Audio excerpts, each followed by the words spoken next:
Today's Mono Lake moment is in memory of Genny Smith, the Naturalist Queen of the Eastern Sierra. Genny died on March 4th, 2018, at 96 years old, and we are deeply grateful for her legacy. I've adapted the following text from her obituary from one of our local newspapers, The Sheet, written by Mike Bodine. Genny loved being outdoors. She had a quiet cabin in the Great Basin and was a writer and historian who loved to share what she knew and what she saw. In the 1950s, she organized a group that would eventually stop a Trans-Sierra highway from being built through Mammoth Lakes, and later helped sue the Los Angeles Department of Water and Power to stop them from decimating Mono Lake. She wanted future generations to experience the same joy in the mountains and lakes and birds had given her. She was a devoted conservationist who got straight to the point and didn't mince words. As a co-founding board member of the Mono Lake Committee, Genny brought valuable insight and strategy to the fledgling committee's work as we set out to take the Los Angeles Department of Water and Power to court. She had a leadership philosophy about wanting to share ideas, but have people discover them for their own. In her fights against various industry Goliaths who threatened local wilderness for profit, Genny was organized, factual, and always kept a cool head. As local naturalist Paul McFarland said, "We've inherited what we have from her." When I met Genny in 2017, I asked her, as a fellow naturalist, her best advice for me here in the Eastern Sierra. And she said, "Go outside as much as possible and learn from the land." Genny wrote several guidebooks to the incredible places of the Eastern Sierra, including a thorough and beautiful natural history guide called Sierra East, Edge of the Great Basin. I will now read the final chapter of Sierra East, with the Sierra beside me, overlooking Mono Lake in the distance on this moody Eastern Sierra day.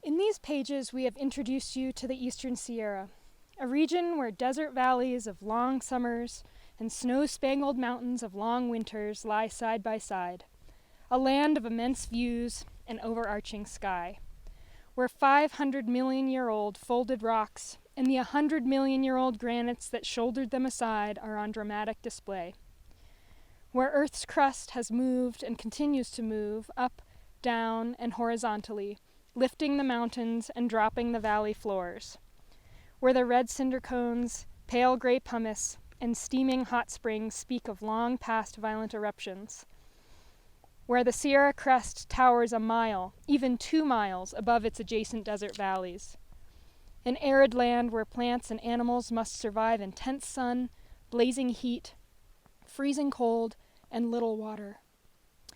Yet despite its ruggedness and seeming austerity, the land of little rain, as Mary Austin lovingly named it, is friendly and easily accessible. Hundreds of miles of good roads traverse the valleys and wind up the canyons to passes at 9,000 or 10,000 feet. To understand this complex region, so different from most of California, we must look eastward, for it is akin to the Great Basin, an arid region of gray-green sagebrush that stretches from the base of the Sierra across Nevada and half of Utah. If the land seems bleak and lifeless, that is only because we have not yet learned that desert lands do not flaunt their wonders or give up their secrets easily. We must seek them out at the right season and at the right times of day and night. The Eastern Sierra teems with life. We need only to know when and where to look.